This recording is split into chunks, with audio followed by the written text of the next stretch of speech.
Good morning, everybody, and this is your Dow Jones day trade setups for today. So starting off on the 8 hour as we usually do, and the critical thing that has happened here is we've got some pretty clear breakouts at the moment. And the one that I'm really interested in at this stage is this level right here at 34,714. That lines up with the 155 EMA, and it also, if you look to the left, you can see all the interaction with this level.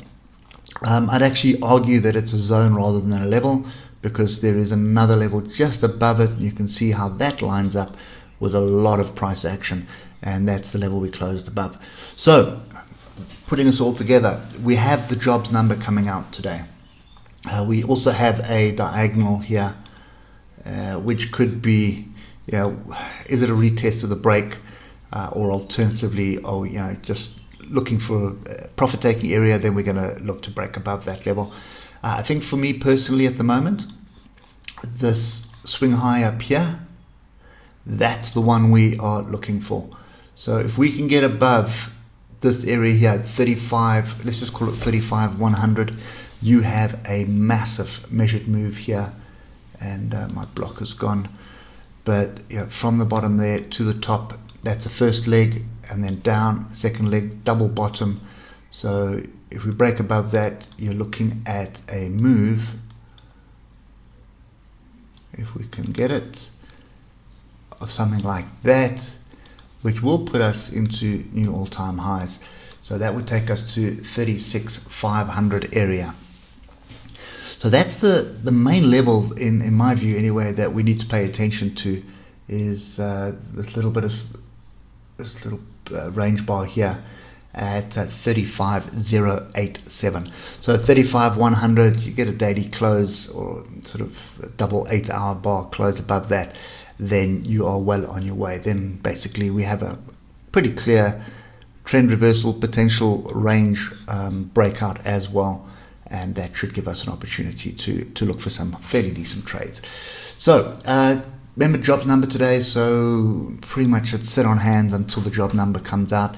Might be 1 or 2 scalps on offer during the European session, but often I find it's just better to take those scalps on the European markets rather than try and second guess the US markets at the moment.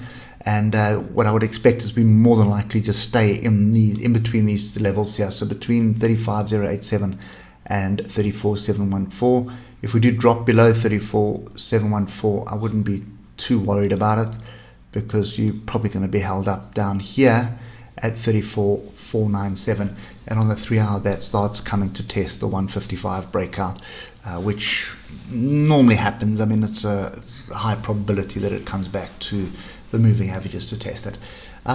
Just lastly on the hour, there's nothing really we need to pay attention to right now. You want to be buying at this stage, looking at everything, but you've got noise coming out, so you need to wait for the noise to finish, and then wait for that first 15 to 20 minutes after the noise is out, and then have a look at what trading opportunities are on the table.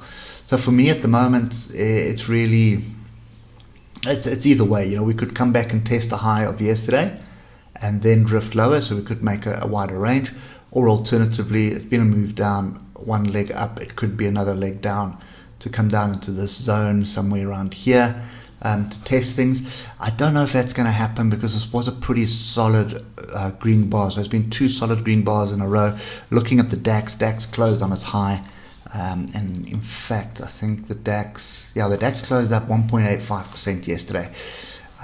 Where the US markets, they rallied strongly, but then they came back sort of 0.5%. So the DAX closed on its high. That I think is the telling element here. So and it's holding steady on the futures market. So we'll have to wait and see. I think what's going to happen, you'll probably find that DAX will rally a little bit in the beginning, and it'll drag the Dow with it. So the Dow will go with it, and then the DAX will go into some sort of a consolidation pattern, which would mean that the Dow would do the same thing right up until jobs number. So once the non-farm payrolls number is out, just give it a couple of minutes, 15, 20 minutes, and then look for the opportunity. Don't chase any breakout on non-farm payrolls. I keep saying it every month, but often what happens is you get this strong move up with good jobs number, and then you think that's it, this thing's going to the moon, and then what happens is it reverses straight away, comes back to structure, sorts itself out, and then only goes again. So 9 times out of 10, your position size is too big for it anyway. So just wait for that nonsense to finish, and then look for the structure once a job number is out of the way. Okay, anyway, that's kind of me for the moment. It's sit on hands until the job number comes out, and I hope you can see the structure here. You've got, I pointed this out yesterday, we've got this sort of, not really a head and shoulders, but it's like a cup and handle, or massive cup and a handle type thing, or alternatively flat top triangle, or you could bring this structure in here as a head and shoulders, whichever way you want to. But it doesn't matter. It's a big consolidation pattern that's broken out, and it was kind of like just hovering here when we did the video, and then we had a pretty strong rally off it. So yeah, that's kind of my ramble this morning. Hope it helps you somewhat, and if we see something, we'll dump it in the Telegram channel if we see it. Hope it helps, and we will catch up with you bright and breezy on Monday morning. Enjoy the weekend. Cheers for now.